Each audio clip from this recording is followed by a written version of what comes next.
Bad facts make bad law, and people who write bad laws are, in my opinion, more dangerous than songwriters who celebrate sexuality.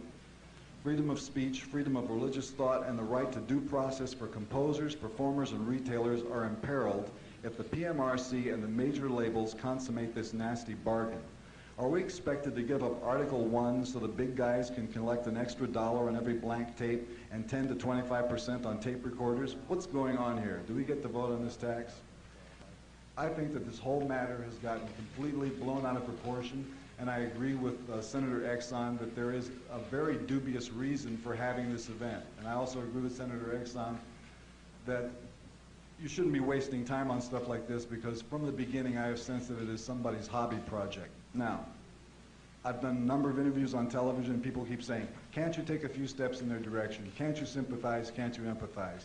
I do more than that at this point. I've got an idea for a way to stop all this stuff and a way to give parents what they really want, which is information, accurate information as to what is inside the album, without providing a stigma for the musicians who have played on the album, or the people who sing it, or the people who wrote it. And I think that if you listen carefully to this idea, that it might just get by all of the constitutional problems and everything else as far as I'm concerned. I have no objection to having all of the lyrics placed on the album routinely, all the time. But there is a little problem. Record companies do not own the right automatically to take these lyrics because they're owned by publishing companies. So just as all the rest of the PMRC proposals would cost money, this would cost money too, because the record companies would need, they shouldn't be forced to bear the cost of the extra expenditure to the publisher to print those lyrics. If you consider that the public needs to be warned about the contents of the records, what better way than to let them see exactly what the songs say? That way you don't have to put any kind of subjective rating on the record. You don't have to call it R, X, D, A, anything. You can read it for yourself. But in order for it to work properly, the lyrics should be on a uniform kind of a sheet. Maybe even the government could print those sheets. Maybe it should even be paid for by the government if the government is interested in making sure that people have consumer information in this regard. And you also have to realize that if a person buys the record and takes it out of the store, once it's out of the store, you can't return it if you read the lyrics at home and decide that little Johnny is not supposed to have it. I think that that should at least be considered, and the idea of imposing these ratings on live concerts, on the albums, asking record companies to reevaluate or drop or violate contracts that they already have with artists should be thrown out. And that's it all. That's all I have to say. Thank you very much, Mr. Zappa. You understand that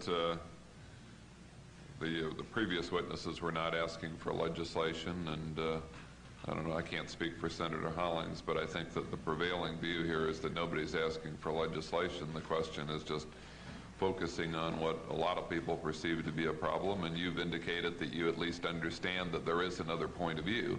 Yeah, I do and understand. that there are people who think that, you know, parents should have some knowledge of what goes into their home.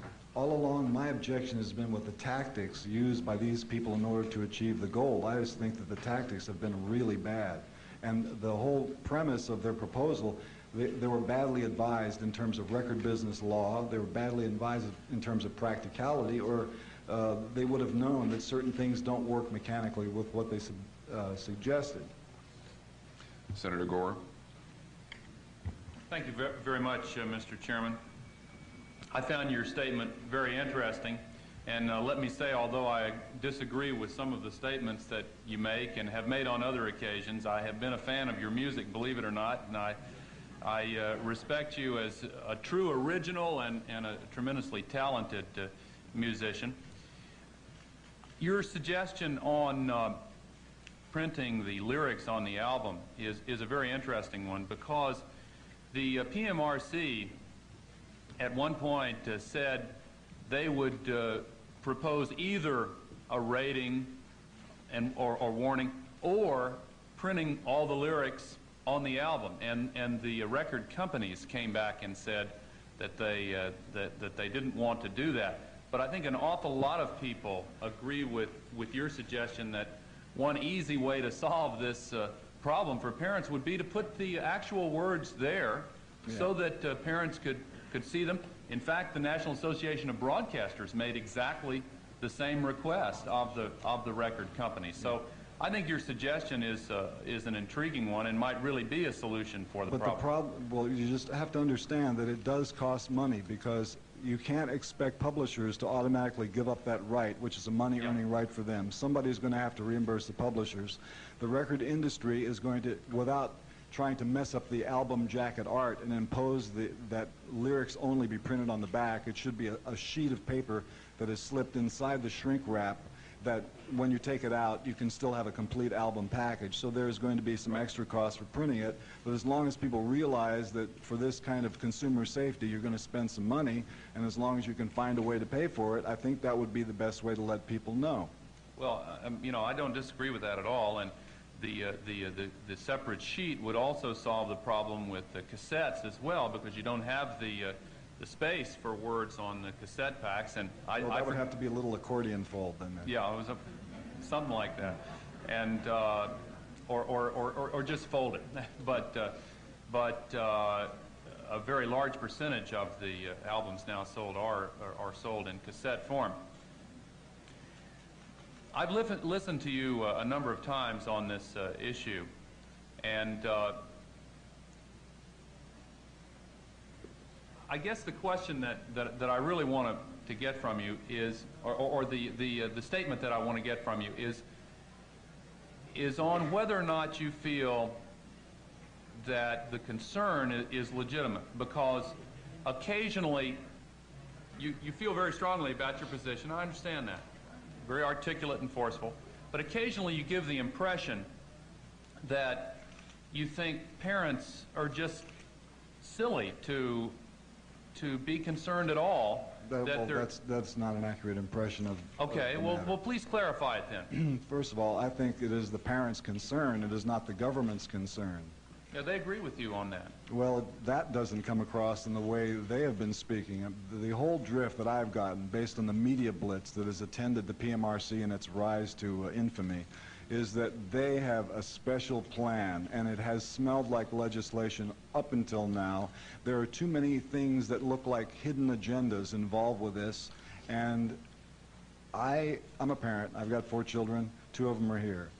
I want them to grow up in a country where they can think what they want to think, be what they want to be, and not what somebody's wife or somebody in government makes them be. I don't want to have that, and I don't think you do either.